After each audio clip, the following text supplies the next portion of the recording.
നമസ്കാരം, എല്ലാവർക്കും സതൻ മെനുവിലേക്ക് സ്വാഗതം. ഞാൻ നീതു. ഇന്ന് സതൻ മെനുവിലൊരു സ്നാക്കുമായിട്ടാണ് ഞാൻ വന്നിരിക്കുന്നത്. മുറുക്കാണ് ഉണ്ടാക്കാൻ പോകുന്നത്. ഞാനിന്ന് ബട്ടർ മുറുക്കാണ് ഞാനിന്ന് ഉണ്ടാക്കാൻ പോകുന്നത്. വളരെ എളുപ്പത്തിൽ ഏകദേശം ഒരു 10 മിനിറ്റ് കൊണ്ട് നമുക്ക് മുറുക്ക് തയ്യാറാക്കി എടുക്കാൻ പറ്റും. നമുക്ക് ഇതിന് വാങ്ങാൻ കടയിലൊന്നും പോകണ്ട, അത്ര എളുപ്പമാണ്.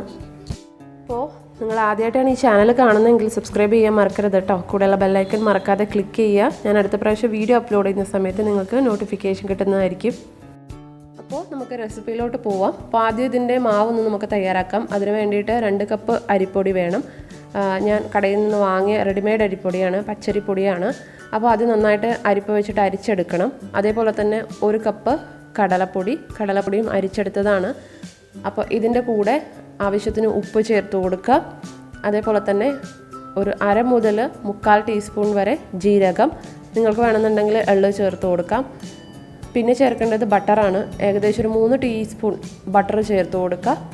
അപ്പോൾ ഇതെല്ലാം കൂടെ ചേർത്തിട്ട് കൈ കൊണ്ട് നന്നായിട്ടൊന്ന് മിക്സ് ചെയ്ത് കൊടുക്കുക. ഈ ബട്ടറൊക്കെ ഈ പൊടിയിൽ നന്നായിട്ടൊന്ന് യോജിപ്പിക്കണം. നന്നായിട്ട് കുഴച്ചതിന് ശേഷം നമുക്കിതിലേക്ക് 1 നുള്ള് കായം കൂടി ചേർത്ത് കൊടുക്കാം. ഇത് ഓപ്ഷണലാണ്, നിങ്ങൾക്ക് താല്പര്യം ഉണ്ടെങ്കിൽ മാത്രം ചേർക്കുക. അതല്ലാന്നുണ്ടെങ്കിൽ നിങ്ങൾക്ക് മുളക് പൊടി കൂടി വേണം ചേർത്ത് കൊടുക്കാം, കുറച്ച് എരിവിന് വേണ്ടിയിട്ട്.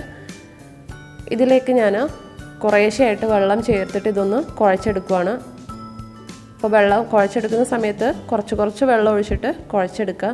അപ്പോൾ മാത്രമേ നമുക്കതിൻ്റെ പരുവം കറക്റ്റായിട്ട് കിട്ടുകയുള്ളൂ. അപ്പോൾ വെള്ളം കൂടിപ്പോയാൽ മുറുക്ക് ശരിയായിട്ട് വരില്ല. അപ്പോൾ അത് നോക്കിക്കാൻ ഞാനത് കുഴച്ചെടുത്തിട്ടുണ്ട്. ഇതാണ് അതിൻ്റെ പാകം.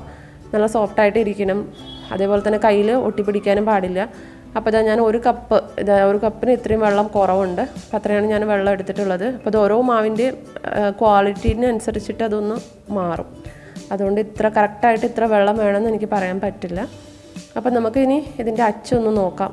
അപ്പോൾ ഇതിൽ ഏത് അച്ച് വേണമെങ്കിലും നിങ്ങൾക്ക് എടുക്കാം. അപ്പോൾ ഞാൻ എടുക്കുന്നത് 6 സ്റ്റാറുള്ള അച്ചാണ്. അപ്പോൾ അത് നിങ്ങളുടെ ഇഷ്ടം. അപ്പോൾ ഏത് രീതിയിലുള്ള മുറുക്കാണോ നിങ്ങൾക്ക് വേണ്ടത് അത് നിങ്ങൾക്ക് എടുക്കാം. അതേപോലെ തന്നെ സേവനാഴിയൊക്കെ നന്നായിട്ട് കഴുകി എടുക്കുക. അപ്പോൾ നിങ്ങൾക്ക് വേണമെന്നുണ്ടെങ്കിൽ അതിനകത്ത് നെയ്യ് ഒഴിച്ചു കൊടുക്കാം, ഒട്ടിപ്പിടിക്കാതിരിക്കാൻ വേണ്ടിയിട്ട്. ഇപ്പോൾ എനിക്ക് മാവ് കറക്റ്റായിട്ടാണ് ഉള്ളത്, അപ്പോൾ ഞാനത് ചെയ്യുന്നില്ല. അപ്പോൾ നമ്മുടെ സേവനാഴി റെഡിയാക്കുക. അപ്പോൾ മാവ് കുറച്ച് കൈകൊണ്ട് ഉരുട്ടിയിട്ട് ഇതിലേക്ക് ഇട്ട് കൊടുക്കുക.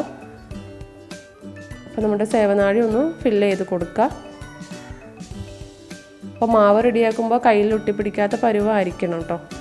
ഇല്ലയെന്നുണ്ടെങ്കിൽ നമുക്ക് മാവ് നമ്മൾ ചുറ്റിച്ചെടുക്കുന്ന സമയത്ത് നമ്മളുടെ മുകളിൽ നിന്നൊന്നും വിട്ട് വരില്ല. അപ്പോൾ ഞാൻ മാവൊക്കെ അതിൽ ഫില്ല് ചെയ്തിട്ടുണ്ട്. അപ്പോൾ നിങ്ങൾക്ക് കാണിച്ചു തരാം ഞാൻ. അപ്പോൾ ഈ ഒരു രീതിയിലുള്ള മുറുക്കാണ്, ഈ ഒരു തിക്നെസ്സിലുള്ള മുറുക്കാണ് ഇപ്പോൾ ഞാൻ ഉണ്ടാക്കാൻ പോകുന്നത്. അപ്പോൾ നിങ്ങൾക്ക് തിക്നെസ് കുറവാണ് വേണ്ടതെന്നുണ്ടെങ്കിൽ വേറെ അച്ചെടുക്കുക കേട്ടോ. ഞാനിതാണ് ചെയ്യാൻ പോകുന്നത്. അപ്പോൾ നിങ്ങൾക്ക് മുറുക്ക് ഉണ്ടാക്കാൻ വേണ്ടിയിട്ട് നിങ്ങൾക്ക് ഒന്നുകിൽ ഇതുപോലെ ചെറിയ കഷ്ണങ്ങളായിട്ട് വേറെ പാത്രത്തിലേക്ക് ഇതിങ്ങനെ ഉണ്ടാക്കി വയ്ക്കാം. അതിനുശേഷം നമുക്ക് എണ്ണയിലേക്ക് ഇട്ട് കൊടുത്താലും മതിയാവും. അപ്പോൾ അതേപോലെ ഞാൻ റൗണ്ടായിട്ട് ചുറ്റിച്ചെടുത്തിട്ടുണ്ട്. അപ്പം ഇങ്ങനെയും നിങ്ങൾക്ക് ഉണ്ടാക്കി വെക്കാം. ഒന്നുകിൽ ഇലയിൽ വെക്കാം, അല്ലാന്നുണ്ടെങ്കിൽ ബട്ടർ പേപ്പറിൽ വെക്കാം. അതല്ലാന്നുണ്ടെങ്കിൽ ഏതെങ്കിലും ഒരു മൂടിയോ പാത്രത്തിൻ്റെ മൂടിയോ അങ്ങനെ ഏതിലെങ്കിലും നിങ്ങൾക്ക് ഏതാണോ സൗകര്യം അതിൽ ഉണ്ടാക്കി വയ്ക്കുക. അപ്പോൾ നമുക്ക് മുറുക്ക് ചൂടാനുള്ള എണ്ണ റെഡി ആയിട്ടുണ്ട്. അപ്പോൾ എണ്ണ ചൂടായോ എന്നൊന്ന് നോക്കാം. അപ്പോൾ അതിനകത്തേക്ക് ചെറിയൊരു പീസ് മാവ് ഇട്ട് കൊടുക്കാം.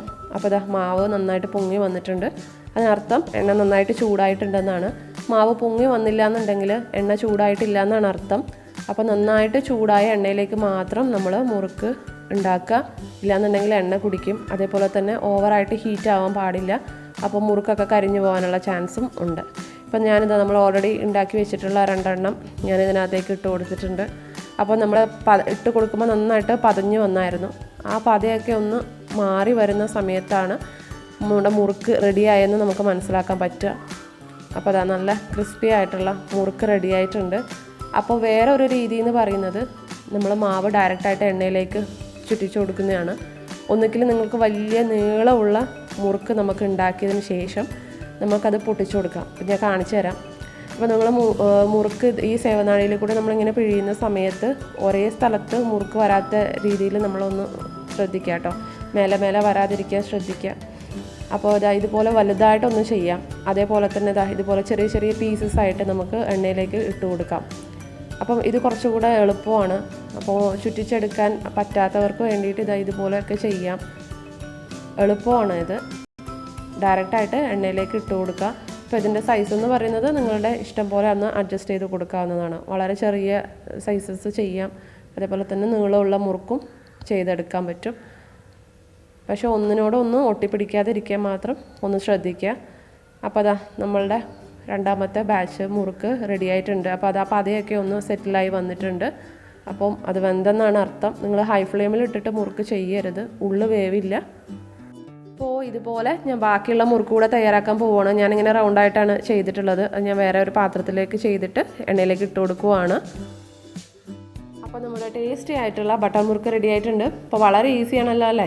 അപ്പോൾ ഇതുപോലെ എല്ലാവരും ഒന്നും തയ്യാറാക്കി നോക്കണം കേട്ടോ. തയ്യാറാക്കിയിട്ട് അഭിപ്രായം പറയാൻ മറക്കരുത്, കമൻറ്റിൽ അറിയിക്കുക. അതുപോലെ തന്നെ നിങ്ങൾ തയ്യാറാക്കിയിട്ടുള്ള പിക്ചേഴ്സൊക്കെ എനിക്ക് അയച്ചു തരാവുന്നതാണ്. sethirdmenu2017@gmail.com എന്നുള്ള മെയിലിലേക്ക് എനിക്ക് പിക്ചേഴ്സൊക്കെ അയച്ചു തരാവുന്നതാണ്.